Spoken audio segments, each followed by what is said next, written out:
Good morning प्यारे विद्यार्थियों। हमारा जो अध्याय चल रहा है वो चल रहा है यूनिट सेकंड का फर्स्ट चैप्टर अपना चल रहा है। फर्स्ट यूनिट है अपनी, उसके जो अध्याय हैं 3 वो अपने फर्स्ट यूनिट के अंदर कंप्लीट हो गए हैं और अब हमारी यूनिट जो स्टार्ट हुई है वो सेकंड यूनिट स्टार्ट है।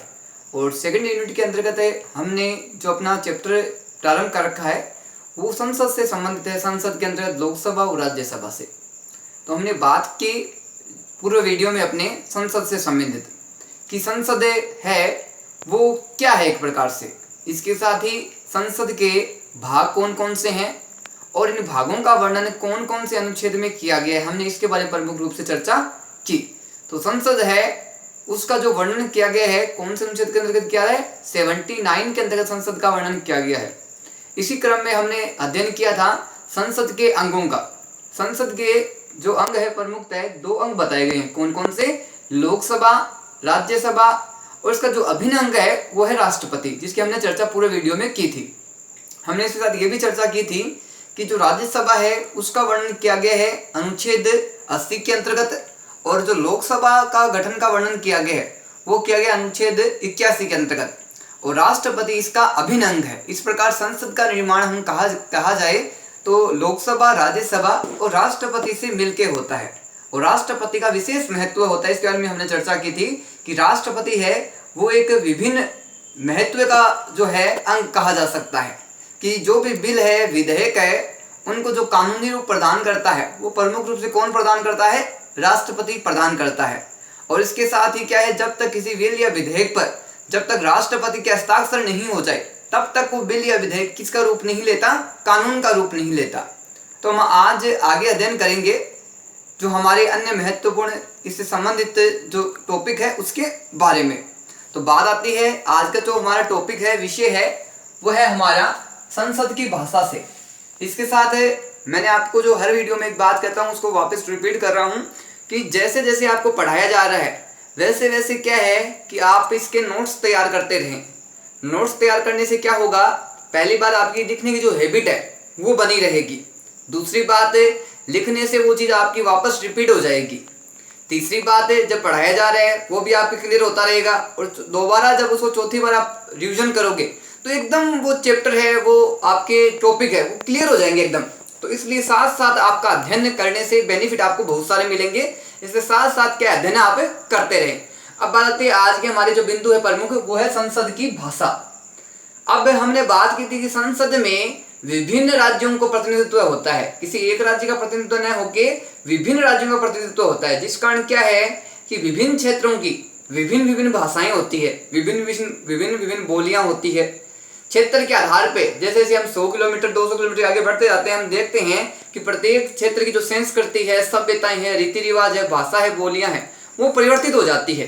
तो हम जब संसद की बात करें तो संसद विभिन्न राज्यों के सदस्य शामिल होते हैं तो उनकी क्या है, भाषाएं अलग अलग है। तो ऐसी क्या धारणा की व्यवस्था की गई है कि जिसके तहत क्या है कि वो अपने मातृभाषा है या स्थानीय भाषा है उसका प्रयोग संसद में कर सकते हैं। इसके बारे में प्रमुख रूप से हम चर्चा करेंगे। सबसे पहले बात आती है कि संसद के कार्य संचालन की भाषा कौन सी है। संसद की जो व्यवस्था है कार्य संचालन की, उस कार्य संचालन को प्रमुखतः कौन सी भाषा के अंतर्गत किया जाता है। तो संसद की जो भाषा है प्रमुखतः वो कौन सी है, हिंदी और अंग्रेजी है। कौन सी भाषा है अपनी, हिंदी और अंग्रेजी भाषा के अंतर्गत प्रमुखतः संसद के कार्यों का संचालन किया जाता है। बात आती है कि अन्य भाषा के लिए पीठासीन अधिकारी की अनुमति, अन्य कोई भी जो सदस्य है संसद का, अगर मान लो कि उसको हिंदी और अंग्रेजी के अलावा या हिंदी अंग्रेजी में वो अपनी बात को अभिव्यक्त नहीं कर सकता, अपने विचारों को प्रकट नहीं कर सकता, अपने प्रस्ताव को नहीं रख सकता, तो क्या उसको किसी अन्य भाषा में बोलने की अनुमति है क्या वो अपनी स्थानीय भाषा में या मातृभाषा में बोल सकता है क्या।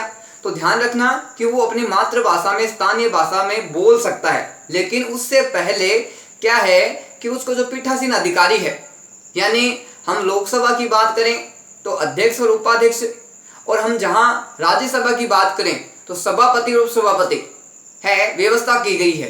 तो लोकसभा में जो अपने पीठासीन अधिकारी होता है यानी अध्यक्ष होता है, उसकी अनुमति लेके क्या है कि वो अपनी स्थानीय भाषा में क्या है अपने विचारों को, अपने प्रस्तावों को रख सकता है। इस कारण क्या है कि हिंदी अंग्रेजी के साथ जो स्थानीय भाषा है उसको भी संसद में पर्याप्त महत्व दिया गया है। बात आती है मातृभाषा में बोलने की स्वतंत्रता। जिस व्यक्ति को हिंदी और अंग्रेजी का ज्ञान नहीं हो वो क्या है कि अपनी मातृभाषा है यानी उस क्षेत्र की स्थानीय भाषा है उसमें भी अपने विचारों को प्रकट कर सकता है और अपने क्षेत्र से संबंधित मुद्दों पे विषयों पे बातचीत करके उनका समस्याओं को उनके विषयों को पीठासीन अधिकारी या उसके समक्ष अपनी बातों को प्रस्तुत कर सकता है। बात आती है मंत्रियों व महान्यायवादी के संसद में अधिकार, यानी जो मंत्री है और जो महान्यायवादी है उनके संसद में क्या अधिकार है, किस प्रकार से वो क्या सदन में शामिल हो सकते हैं, सदन में शामिल होने के साथ क्या उन्हें मत देने का अधिकार है क्या, इसके बारे में प्रमुख हम चर्चा करेंगे। सबसे पहले बात आती है कि जो मंत्री और महान्यायवादी है उनके जो अधिकारों का प्रमुखता वर्णन किया गया है वो कौन से अनुच्छेद के तहत, कौन सी व्यवस्था के तहत किया गया है। तो अनुच्छेद 88 के अंतर्गत क्या है कि इनके अधिकारों का स्पष्ट वर्णन किया गया है। अब बात आती है कि किसी भी सदन में बोलने और भाग लेने का अधिकार। जो मंत्री है और महान्यायवादी है ये क्या है किसी भी सदन में भाग ले सकते हैं और भाग लेने के साथ साथ क्या है कि उनको सदन में बोलने की स्वतंत्रता भी प्रदान की गई है। चाहे वो लोकसभा हो चाहे वो राज्यसभा हो, सदन में भाग ले सकते हैं। इसके साथ ही वो अपने विचारों को व्यक्त भी कर सकते हैं, विचारों की अभिव्यक्ति के माध्यम से प्रस्तुत भी कर सकते हैं। बात आती है महान्यायवादी को मतदान करने का अधिकार नहीं। महान्यायवादी है यानी कानून का सर्वोच्च ज्ञाता, उसको क्या है कि मतदान करने का हक नहीं है। कहाँ पे? संसद में, चाहे वह लोकसभा हो चाहे राज्यसभा हो, वो किसी भी सदन में अपने मत का उपयोग नहीं कर सकता। अब बात आती है आगे कि मंत्री मतदान अपने सदन में, सिर्फ कि मंत्री है वो मतदान कहाँ करेगा। तो हमने दो सदनों की बात की, लोकसभा और राज्यसभा की। तो जिस सदन का वो सदस्य है, जिस सदन का वो सदस्य है, जिस सदन में वो शामिल है, सिर्फ उसी सदन में अपने मत का उपयोग कर सकता है, अपना मत दे सकता है, चाहे वो लोकसभा के अंतर्गत आता हो चाहे वो राज्यसभा के अंतर्गत आता हो। इस प्रकार कुछ बातें स्पष्ट हुई कि मंत्री और महान्यायवादी के प्रमुख अधिकार क्या है। पहली बात आई कि जो महान्यायवादी है उसको मत देने का अधिकार नहीं है। दूसरी हमने चर्चा की कि मंत्री और महान्यायवादी है वो किसी भी सदन में शामिल हो सकते हैं, भाग ले सकते हैं। तीसरी बात क्या आई कि मंत्री है वो सिर्फ अपने सदन में ही, अपने सदन जिस सदस्य का वो सदस्य है उसमें ही अपने मत का उपयोग कर सकता है, दूसरे सदन में अपने मत का उपयोग नहीं कर सकता।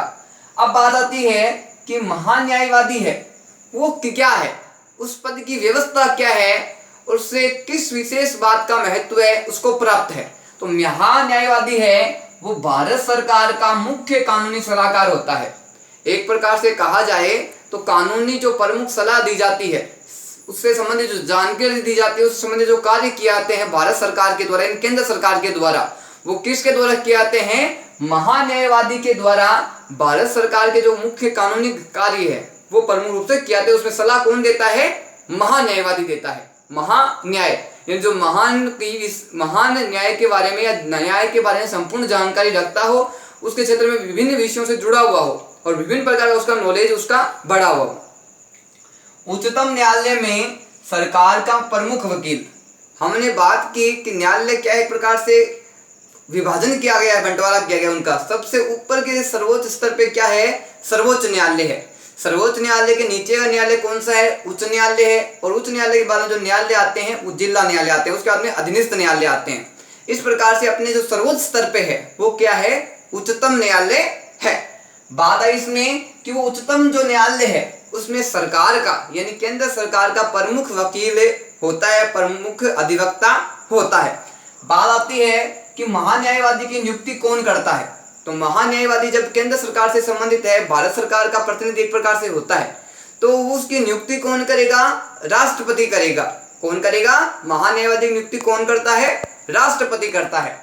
बात आती है कि वर्तमान समय में जो भारत के महान्यायवादी है वो कौन है। तो ध्यान रखना, वर्तमान समय में जो भारत के न्यायवादी है, महान्यायवादी, उनका नाम है के वेणुगोपाल। क्या नाम है उनका? नाम है के वेणुगोपाल। और उनका पूरा नाम है कोटय्यन कंठकोट वेणुगोपाल। क्या है? कोटय्यन कंठकोट कोट वेणुगोपाल, और शॉर्ट नेम क्या है उनका, के वेणुगोपाल। ये भारत के महान्यायवादी है, किसके, भारत सरकार के। बात आती है कि जो ये के वेणुगोपाल है, इनका जो कार्यकाल है वो कब प्रारंभ हुआ, तो ध्यान रखना इनका जो कार्यकाल प्रारंभ हुआ है वो 2017 से इनके कार्यकाल को प्रारंभ माना जाता है। अब बात करते हैं हमें राज्यसभा के गठन की, कि राज्यसभा का जो गठन है वो कौन से अनुच्छेद के तहत हुआ है, राज्यसभा में कुल सदस्य कितने हैं, किस क्षेत्र में कितने कितने सदस्य आते हैं, साथ में राष्ट्रपति का इन सदस्यों में क्या विशेष योगदान है संख्या के आधार पे, पहले कितनी संख्या थी, वर्तमान में, पूर्व में कितनी संख्या, इसके बारे में हम चर्चा करेंगे। सबसे पहली बात आती है राज्यसभा के गठन की, कि राज्यसभा का जो गठन किया गया है वो कौन से अनुच्छेद के तहत किया गया है। तो ध्यान रखना कि राज्यसभा का जो गठन किया गया है वो अनुच्छेद 80 के अनुसार किया गया है। क्वेश्चन ये बनता है कि राज्यसभा गठन कौन से अनुच्छेद के तहत किया गया, तो अनुच्छेद 80 के अनुसार इसका गठन किया गया है। बात आती है कि जो राज्यसभा है उसके अन्य नाम क्या है, अन्य किस नाम से राज्यसभा को जाना जाता है, तो अन्य नाम है इसके सबसे पहले प्रमुख नाम है उच्च सदन, स्थायी सदन और राज्यों का सदन। ये तीन नाम है प्रमुख रूप से किसके हैं, राज्यसभा के। पहली बात आई उच्च सदन की, दूसरा स्थायी सदन और तीसरा नाम आया राज्यों का सदन। राज्यों, सभी राज्यों का प्रतिनिधित्व करता है, इस कारण इसको राज्यों का सदन भी कहा जाता है। बात आती है कि राज्यसभा की कुल सदस्य संख्या प्रारंभ में कितनी थी, तो ध्यान रखना कि राज्यसभा में प्रारंभ में जो सदस्य संख्या थी वो थी 250 सदस्य। कितने सदस्य थे प्रारंभ में, 250 सदस्य हैं वो राज्यसभा में प्रारंभ में थे। बात आती है कि 250 सदस्य हैं, इनमें से राष्ट्रपति है वो कितने सदस्यों को मनोनीत करता है। एक तो होता है निर्वाचित करना, एक होता है मनोनीत करना। मनोनीत का मतलब होता है कि विशेष व्यक्ति के द्वारा या विशेष पद जिसको प्राप्त है उसके द्वारा चुनाना, यानी उसको उस सदस्यों को चुनने का अधिकार है। और एक होता है निर्वाचन का, प्रत्यक्ष निर्वाचन या अप्रत्यक्ष निर्वाचन। उसमें क्या है, जनता भाग लेती है, जनता के चुने हुए प्रतिनिधि भाग लेते हैं। अब बात करते हैं कि राष्ट्रपति द्वारा मनोनीत सदस्यों की संख्या कितनी है, तो 250 में से 12 सदस्य है वो राष्ट्रपति के द्वारा मनोनीत यानी चुने जाते हैं उसके द्वारा। अब वो राष्ट्रपति है वो कौन से सदस्य हैं, 12 सदस्य, उनको किस आधार पे चुनता है, किन क्षेत्रों से विशेष महत्व वो रखते हैं, किस सेवा से जुड़े हुए होते हैं, उन सदस्यों को चुनते हैं, इसके बारे में चर्चा करेंगे। बात आती है कि जो 12 सदस्य वो साहित्य, विज्ञान, कला, समाज सेवा या अन्य किसी कार्य से जुड़े हुए होते हैं। तो इन 12 सदस्यों का जो मनोनीत राष्ट्रपति करता है वो इन विषयों के आधार पर करता है, जैसे समाज सेवा हो, चाहे अपने साहित्य हो, विज्ञान हो, कला हो या समाज सेवा संबंधित जो विशेष कार्य करते हैं उनको क्या है कि राष्ट्रपति राज्यसभा में मनोनीत करता है। बात आती है कि मनोनीत सदस्य जो व्यवस्था है, मनोनीत सदस्य जो व्यवस्था है, जो सिद्धांत है, वो भारत में कौन से देश की प्रेरणा के आधार पर अपनाया गया है। तो ध्यान रखना कि जो पड़ोसी हमारे देश है उसके आधार पर इसको अपनाया गया है। आयरलैंड है वो क्या है, उस व्यवस्था के द्वारा, आयरलैंड की व्यवस्था के द्वारा जिसमें भारत ने प्रेरणा प्राप्त की और उसके द्वारा भारतीय मनोनीत सदस्यों की व्यवस्था की गई है। बात आती है कि संघ और राज्यों से निर्वाचित सदस्य कितने होते हैं। कुल सदस्य पहले कितने थे, 250 थे, 12 सदस्य कौन से हो गए, मनोनीत सदस्य। अब जो 238 सदस्य हैं उनका जो निर्वाचन है उनमें कितने सदस्य शामिल किए गए हैं, तो ध्यान रखना 238 सदस्य हैं वो संघ और राज्यों से निर्वाचित सदस्य बताए गए हैं। इस प्रकार 250 सदस्य कुल हो जाते हैं। अब हम बात करते हैं कि प्रारंभ में सदस्य संख्या कितनी थी अपने राज्यसभा में, 250 सदस्य थे। 250 सदस्यों को हमें एक डायग्राम के माध्यम से, एक पैटर्न के माध्यम से समझने का प्रयास करेंगे कि किस प्रकार से 250 सदस्य हैं वो किन किन नियमों के तहत और किस प्रकार से उन सदस्यों का विभाजन विभिन्न अंगों के अंतर्गत किया गया है।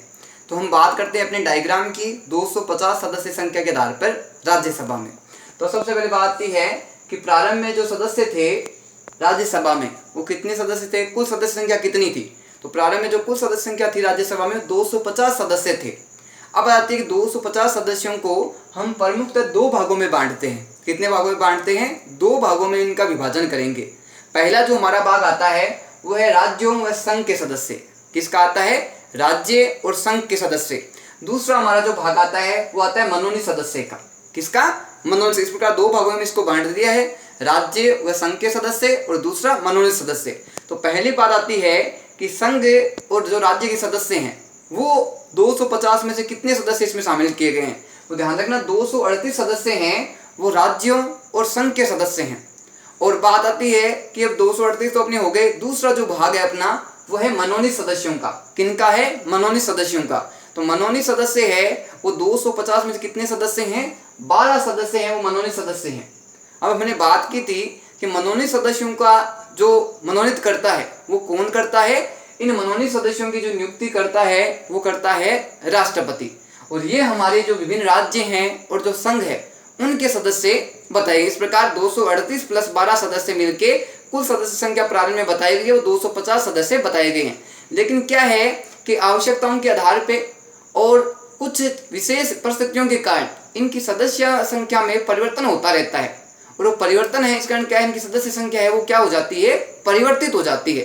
तो हम बात करते हैं वर्तमान सदस्य संख्या की कि वर्तमान में राज्यसभा में कुल कितने सदस्य हैं और उन सदस्यों का विभाजन किस प्रकार से किया गया है। बात आती है सबसे पहले कि राज्यसभा की वर्तमान सदस्य संख्या कितने हैं, कि राज्यसभा में वर्तमान समय में कुल सदस्य संख्या राज्यसभा में कितनी है। तो ध्यान रखना वर्तमान समय में 245 सदस्य क्या है कि राज्यसभा के कुल सदस्य बताए गए हैं। अब बात आती है कि विभिन्न राज्यों से जो सदस्य हैं वो कितने हैं। तो ध्यान रखना विभिन्न राज्यों से जो सदस्य हैं वो 229 सदस्य हैं। कितने सदस्य हैं? विभिन्न राज्यों से 229 सदस्य हैं। किसमें से? 245 में से। हम बात करते हैं कि जो संघ राज्य क्षेत्र है अपने, उनमें से कितने सदस्य हैं वो अपने राज्यसभा में सम्मिलित है वर्तमान समय में। तो इनमें 4 सदस्य हैं वो अपने संघ राज्यों के संबंधित है। किसके? संघ राज्यों के। अब आते हैं इसमें संघ राज्य कौन कौन से सम्मिलित किए गए हैं प्रमुख रूप से। तो प्रमुख रूप से इसमें दिल्ली व पुडुचेरी है, उन 2 संघ राज्यों को सम्मिलित किया गया है जिसके कुल सदस्य कितने हैं? 4 सदस्य हैं। हम बात करते हैं अभी कि राष्ट्रपति द्वारा मनोनीत सदस्य है वो सदस्य संख्या कितनी है वर्तमान में। तो वो मनोनीत सदस्य संख्या है वर्तमान में 12 सदस्य। इस प्रकार हमने जो अपनी वर्तमान सदस्य संख्या है उसका विभाजन 3 अंगों के अंतर्गत किया। इसको भी हम क्या है एक छोटे से पैटर्न के माध्यम से, एक छोटे से डायग्राम के माध्यम से वर्तमान सदस्य संख्या को समझने का प्रयास करेंगे। तो सबसे पहले बात आती है कि हमारे पास वर्तमान में राज्यसभा में कितने सदस्य हैं? 245 सदस्य हैं। इन 245 सदस्यों को हम 3 भागों में बांट देंगे, 1 नंबर में, 2 नंबर में और 3 नंबर में। इन तीनों के आधार पे हम 245 सदस्यों का वर्गीकरण करेंगे। सबसे पहले बात आती है कि जो राज्यों के सदस्य हैं किसमें? राज्यसभा में, वो कितने सदस्य वर्तमान में हैं? तो 229 सदस्य हैं वो किसमें हैं? राज्यों के द्वारा चुने हुए हैं। बात आती है कि संघ और राज्यों से कितने सदस्यों को चुना जाता है। तो ध्यान रखना संघ राज्यों से 4 सदस्यों का क्या है कि निर्वाचन किया जाता है। अब बात आती है कि जो हमारे मनोनीत सदस्य है वो कितने हैं? 12 सदस्य हैं। और इनका चुनाव है वो किस आधार पे होता है? मनोनयन के आधार पे, जिनका कौन करता है? राष्ट्रपति करता है। और किस आधार पे करता है कि विशेष कला है, साहित्य है, विज्ञान है, इसके अंतर्गत समाज सेवा भी आती है, उसके अंतर्गत ये 12 सदस्य सम्मिलित होते हैं। तो इस प्रकार से कहा जा सकता है कि वर्तमान सदस्य संख्या और प्रारंभ में जो संविधान में सदस्य संख्या थी राज्यसभा में उसमें परिवर्तन हो गया है। वर्तमान में सदस्य संख्या कितनी है? 245 सदस्य हैं। और पूर्व में जो प्रारंभ में बताई गई सदस्य संख्या कितनी है? 250 सदस्य संख्या बताई गई है।